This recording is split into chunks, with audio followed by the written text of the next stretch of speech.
Mga idol, flex ko lang sa inyo. Ito yung saging ko, lalaki na. Saging. Nung nakaraan saging na pinakita ko sa inyo, tingnan nyo ngayon, ang lalaki na. Oh. Mga 2 buwan, 1 buwan kalahati, pwede na yan. Yan oh, lalaki na. Biro ninyo sa kaswertehan natin, kaswertehan ko. Pagpunta ko sa akin tan na papaya, tingnan naman may hinog oh. Yan. Yung hinog, napakatipid magbigay ng hinog na papaya oh.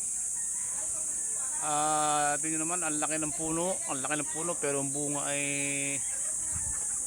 malaki to, kulang pa siguro sa batang mga 1 taon, kulang pang kainin niya no.